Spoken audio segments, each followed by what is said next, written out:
Pessoal do sexto ano, tudo bom com vocês? Aqui é o professor Jefferson e hoje nós vamos trabalhar a continuação do capítulo 13. Na verdade, vamos falar um pouco aí mais sobre o capítulo 13, que é o feudalismo, que foi um sistema, tá? Quando se fala em feudalismo, foi um sistema de produção, tá? De trocas de mercadorias vigentes, tá? Predominantes na Idade Média. Ok? Então, quando se fala em Idade Média, a gente tem dois momentos aqui. A primeira parte da Idade Média, ok? E a partir do século X, mais ou menos, a segunda parte.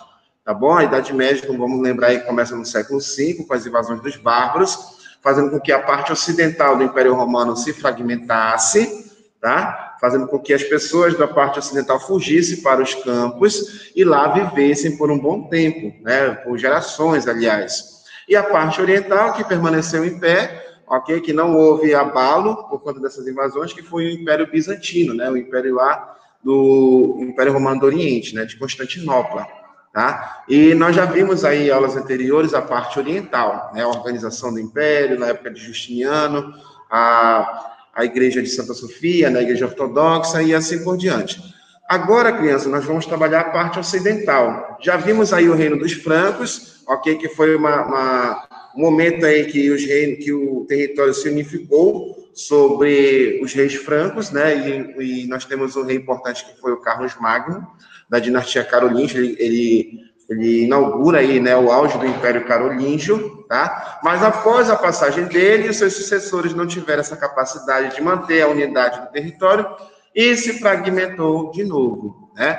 Então, a gente vai falar agora dessa sociedade feudal, onde você tem territórios fragmentados, onde você tem propriedades protegidas, né? Você não tem uma unidade, você não tem uma unificação de território aqui na parte ocidental. Então, quando se fala em feudalismo, foi um sistema vigente aí, como eu falei para vocês, na parte ocidental do antigo Império Romano, tá? Que se dividiu com as invasões dos povos bárbaros. Vocês estão lembrados disso? Então, quer dizer que quando os bárbaros chegaram no território, acabaram fazendo essa mudança, tá? E deixando também suas características. Como era a economia da sociedade feudal nessa época, galera? Era uma economia agrária, tá? Uma economia rural, do campo, e autossuficiente. Quer dizer que cada feudo, que nesse caso aqui a gente pode chamar feudo de propriedade, né? Cada feudo, ela era autônoma, ela produzia seu alimento, né? Produzia aquilo necessário para sobreviver. Até porque ela precisava se proteger por conta dos bárbaros, né? Por conta dos invasores. Então, era preciso ter justamente uma proteção e, a todo momento, uma independência em relação à produção de alimento, né? Em relação à produção de roupa e assim por diante. Por estar justamente acontecendo no meio rural, você não tem um comércio muito forte nessa época, somente nas cidades que ainda permaneceram de pé. Agora, a maioria da população aqui da Europa Ocidental, tá, estava nos campos, estava na área rural. E lá eles trabalhavam de forma para receber uma propriedade e também para produzir alimento. Quer dizer que o comércio aqui era bem baixo, né, era reduzido. Até porque a moeda aqui era muito difícil, porque cada feudo, cada propriedade tinha sua própria moeda. Então, era difícil estar fazendo esse comércio aqui nesse momento. Mas acontecia, a gente vai ver lá na frente como é que acontecia esse comércio, tá bom? Então, o que é o feudo, né? Que a gente está falando tanto aqui sobre o feudo. Como eu coloquei aqui para vocês, aqui no slide, tá? O feudo, ele é uma unidade de produção, tá? Uma propriedade feudal ou senhorial, mas pode ser também um cargo, uma concessão, né? Nesse caso que nós vamos falar muito do feudo, ele pode ser justamente um domínio, tá? O feudo era justamente o elemento que fazia com que essa sociedade funcionasse. O feudo poderia ser uma grande propriedade, né? Aquela grande propriedade que a gente viu ontem? Sim, poderia ser, né? Mas poderia ser também um serviço que o dono daquela terra dava, né, concedia para outra pessoa. Por exemplo, como eu dei um exemplo na última aula, vamos supor que dentro dessa grande propriedade tem uma ponte, que é onde as pessoas passavam, né? Quer dizer que o dono daquela propriedade pode dar o serviço, né, pode conceder o serviço para uma outra pessoa para ela cobrar o pedágio dessa ponte. E o dinheiro lá que ela arrecadar, né, a produção que ela arrecadar, ela vai entregar boa parte para esse dono da ponte. Ele não está dando a ponte para o rapaz, para o senhor lá. Ele está dando a concessão, né, para que ele cobrasse imposto ali. Isso também pode ser considerado uma relação feudal, ok? Pode ser um cargo também, uma doação de cargo. A Igreja Católica fazia isso, né? Doava-se cargos religiosos em troca de terras. Nessa época, na Idade Média, não esqueçam que o símbolo de riqueza era o acúmulo de terras. Quem tinha mais propriedade, quem tinha maior acúmulo de propriedade de terras, era mais rico e mais poderoso. Nesse caso, a Igreja Católica era a instituição mais poderosa, porque ela tinha uma grande quantidade de terras doada pelos fiéis, conseguida aí pelos acordos também com os reis, dos reinos fragmentados aí, tá? Então, em resumo, o feudo ele pode ser uma concessão de serviços, tá? Ou, eu vou falar muito aqui para vocês, uma grande propriedade. Quando eu falar o senhor feudal, é o dono daquela terra, é o dono da propriedade, ok? Então, o feudo, ele é o símbolo da Idade Média nesse momento. E o feudalismo é a prática, tá? É o sistema em que a sociedade medieval, né, a sociedade da Idade Média, estava inserido e trabalhava em torno desse feudo. Compreendido aqui? Tranquilo? Então, o feudo pode ser ou um cargo, ou então uma propriedade senhorial, como está aqui no slide para vocês, tá? Outro ponto interessante aqui, galera, pouco uso da moeda, né? Quer dizer que o comércio, como está aqui escrito, ele é reduzido. Como é que se dava as trocas aí? Não era tanto por moeda, era por produção. Um feudo, né, produzia um tanto de alimento que acabava trocando com outra mercadoria, com outra produção de outra propriedade, tá? Quer dizer que você tem pouco uso da moeda, até porque, como eu falei para vocês, cada feudo, cada propriedade tinha a sua própria moeda, então era difícil de fazer essa troca comercial aqui nesse momento. A moeda ela era muito utilizada aqui nas cidades mesmo, na área urbana. Mesmo a maioria da sociedade está localizada, não ter estado localizada na área rural, ainda tinha cidades aqui, essas cidades também eram protegidas, assim como acontecia na propriedade feudal, e essas cidades, pessoal, eram chamadas de burgos, tá? Burgos, porque significa fortificação. Muitas cidades eram fortificadas com muralhas. Quem já assistiu o desenho do Shrek aqui, o Shrek 2, que ele vai lá para o reino tão distante, tem que descer o portão para ele entrar. E quando ele entra, ele é tido como estranho lá, né? Quer dizer que, de certa maneira, mesmo sendo uma animação, já mostra como as pessoas tinham medo do estrangeiro, né? Quer dizer que ali era tudo protegido. E quando alguém entrava lá, nessas cidades, tá? Acabavam ficando desconfiadas. É o medo que se tinha nessa época, tá? Era o medo que se tinha justamente dos bárbaros. Por isso que as cidades, assim como as propriedades no campo, elas eram fortificadas, tá? Assim como outros filmes também, né, que eu falei para vocês, Robin Hood também é dessa época, tá? E nós temos aí algumas representações, que eu vou já colocar para vocês aqui, tá? E o comércio acontecia nessa cidade. No campo era troca de produção, troca de mercadorias, ou troca pelo trabalho mesmo, tá? Quer dizer que os servos, para pagar a sua estadia, tinham que trabalhar, tá bom? Baixo nível técnico, inicialmente, quer dizer o quê? Que as ferramentas utilizadas nessa época na área rural, tá? Era bastante rústica. Você tinha um arado, que era uma ferramenta puxada pelos bois para revirar a terra, tá? Para depois ser utilizada para a agricultura, tá? E quando se fala em agricultura, você tem um sistema que eles utilizavam para preservar o solo, porque não se tinha tecnologia naquela época para manter o solo bastante fértil. Então, eles acabavam revezando, tá? O uso do solo. Esse sistema trienal, né? Trienal significa 3, dividia aquele solo, aquela região que seria plantada em 3 partes, tá? É um sistema de revezamento, tá? Para preservar o solo. Enquanto que uma parte desse solo estava sendo plantado, né? Estava justamente sendo cultivado, a outra parte ali estava descansando e a terceira parte já estava sendo semeada, colocada as sementes. E assim por diante, ok? Bora ver como é que funciona aqui, ó. Eu trouxe aqui uma imagem que eu até coloquei já para vocês, tá? Vocês podem perceber, que lá ao fundo você tem um castelo do senhor medieval, do senhor do feudo, né? O senhor feudal, ok? Nobre, obviamente. todo murado, todo fortificado, como eu falei para vocês. Geralmente era numa parte alta, que era para dificultar o acesso mesmo, tá? Por conta dessas invasões. E aqui mais longe você tem a terra dividida. Você pode ver que essa ferramenta aí, isso aqui, galera, é uma obra da época, tá? É um arado sendo puxado pelos bois, onde está revirando, preparando a terra para ser plantado, tá? Para ser jogada a semente, para ser semeado, né? Enquanto que na outra parte, né, você tem justamente as pessoas já cultivando, tá bom? Já cultivando, e a outra já está sendo descansada, ok? Então, veja bem, essa parte aqui as pessoas já estão cultivando, tá? Aqui está sendo arado, né, revirada a terra, preparando o solo. Aqui está descansando, tá? E aqui já estão também cultivando, né? Então, estão retirando justamente a produção. Esse sistema, galera, aqui está aparecendo 4 partes, mas era um sistema trienal. Em 3 momentos isso acontecia.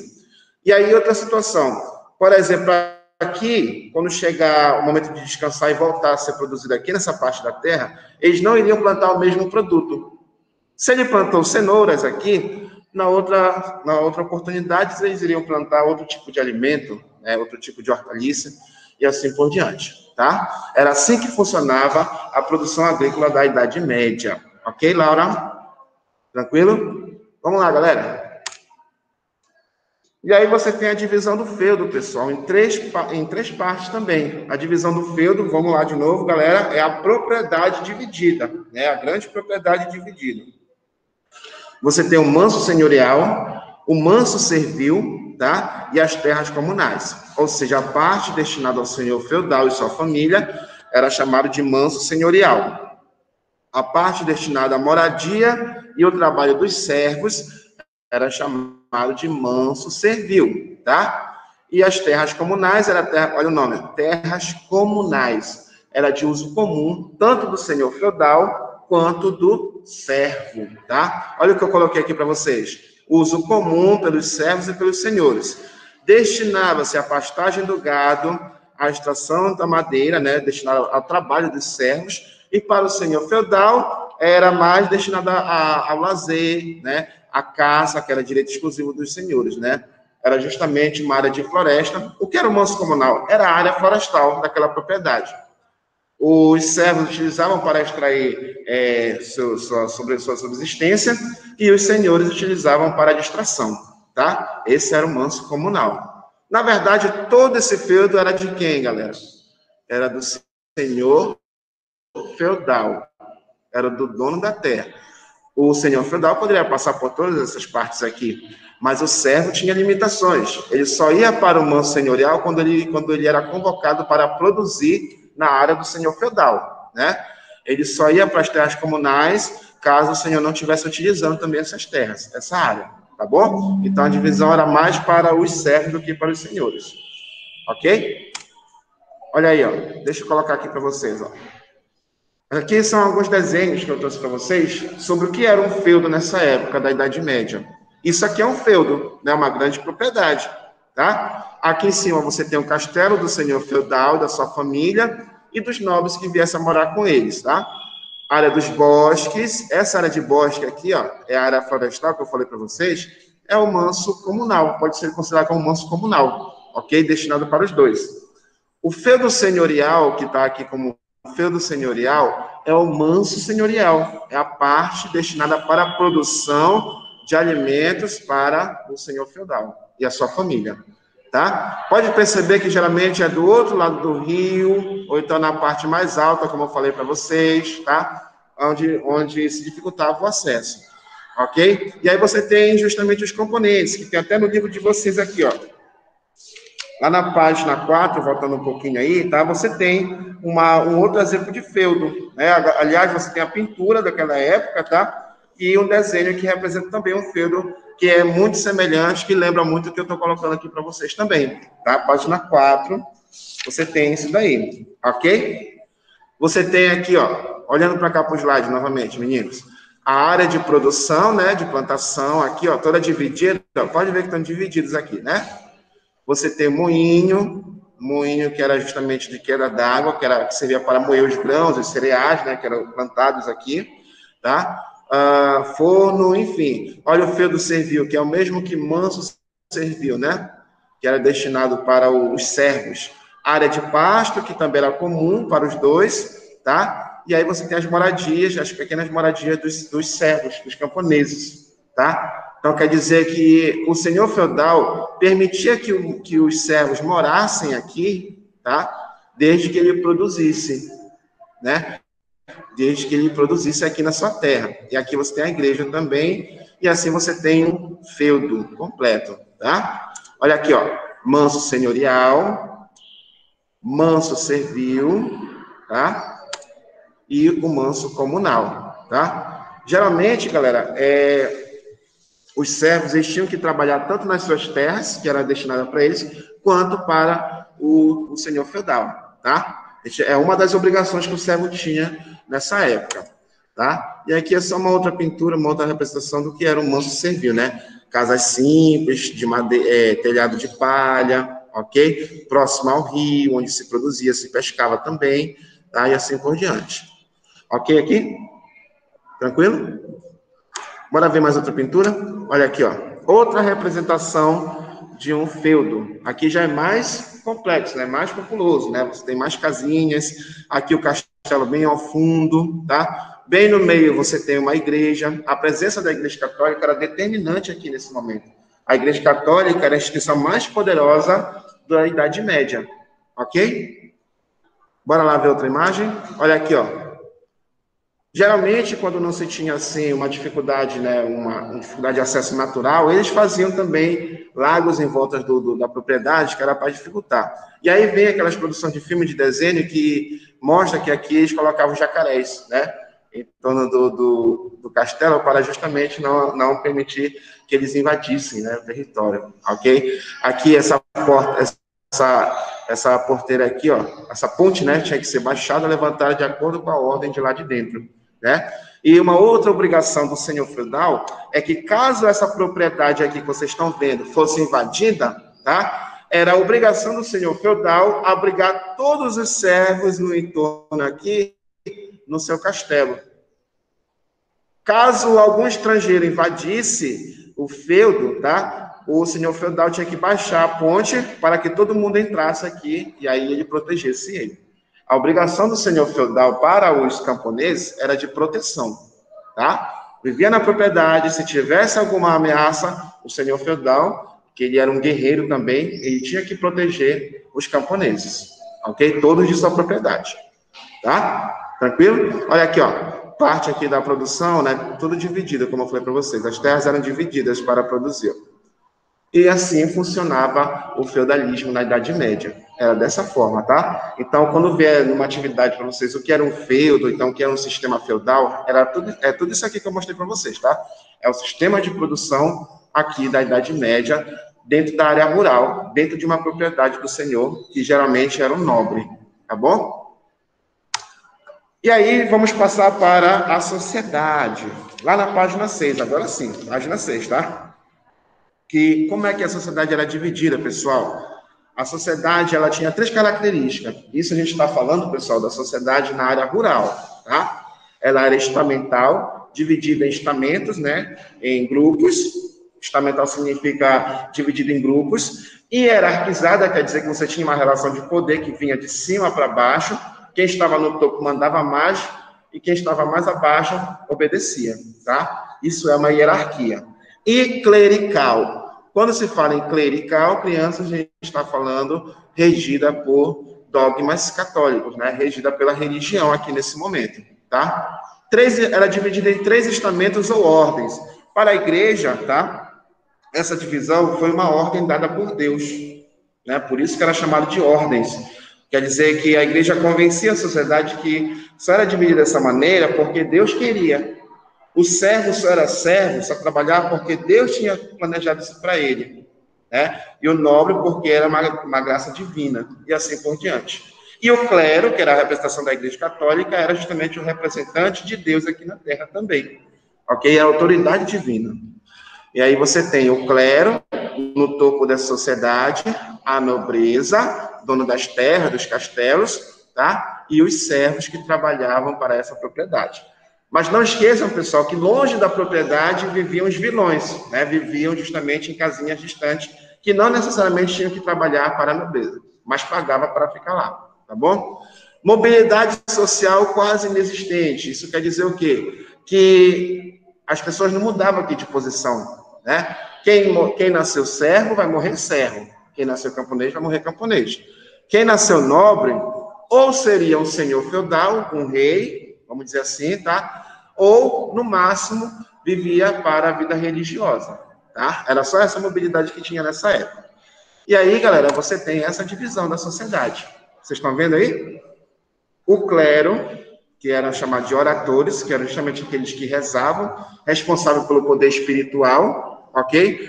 A nobreza, que era chamado de belatores. Belatores significa guerreiros, tá? De guerra, responsável pela proteção da sociedade, da sua propriedade. E os servos e camponeses, que eram os laboratores. Termos em latim, tá? Que significa trabalhadores. E aí você tem o clero, galera, como a primeira ordem, a nobreza como a segunda ordem, tá? Servos e camponeses como a terceira ordem. Assim que era dividida a sociedade feudal dentro da propriedade rural, dentro do feudo. Tudo bem? E aí, só um minutinho. E aí, o que acontece, pessoal? Nós temos aqui a divisão do clero, nobreza, camponeses e servos, tá? Você tem aqui os que oram, tá? Os que guerreiam e os que trabalham, tá? Era bem dividido. Em resumo, você vai encontrar no seu livro o seguinte: o padre reza, o nobre protege e o servo trabalha. Ok? Bom, relações feudo-vassálicas. Vamos falar agora dessa relação que se tinha aqui, de contrato. As relações feudo-vassálicas eram relações de contrato. O que isso quer dizer? Quer dizer que existiam duas relações aqui nesse momento. A relação de nobre com nobre e a relação de nobre com servo. A relação de nobre com nobre é o que nós chamamos de suzerania e vassalagem, como está aqui, ó. Tá? É a relação de suzerania e vassalagem. Uma relação de dependência pessoal e de obrigação recíproca. Nós vimos até na última aula essa relação, aí na página 5, que fala dos contratos de enfeudação, tá? É a mesma coisa que suzerania e vassalagem. Aí na página 5, a gente encontra essa relação aqui, tá? Então, quer dizer o quê? Que existia um nobre que tinha uma grandes posses de terra, que doava parte da sua propriedade para outro nobre. Essa pessoa que doava era chamado de suzerano, ok? O cara que doava, tá? Que dava proteção para outro. E o que recebia a terra era chamado de vassalo. O cara que recebia a terra e jurava fidelidade para esse nobre. Né? Por que eles faziam isso? Que era justamente para eles se protegerem. Quanto mais relações eles tinham, mais protegidos as suas propriedades estavam. Ok? Então, tudo isso era feito a partir de uma cerimônia, né? Que era chamada de homenagem. Ok? Onde o vassalo jurava sua fidelidade para aquele nobre que doou a terra para ele. Geralmente, quem era o nobre que doava a terra? Era o rei, era o mais poderoso. E o nobre que recebia? Era um cavaleiro, né? A cavalaria era uma ordem da nobreza, era um grupo da nobreza. Recebia a terra, né? E protegia, jurava proteção e ajuda nas guerras desses nobres, tá? Não esqueçam que o nobre era justamente para proteger, vivia para guerrear. Tá bom? Tudo isso acontecia numa cerimônia, não era nada escrito, tá? Isso daí não era nada escrito, tudo era feito de forma oral, mas aí a tradição era bastante forte, porque era feito perante o clero, né? Perante a Igreja Católica, né?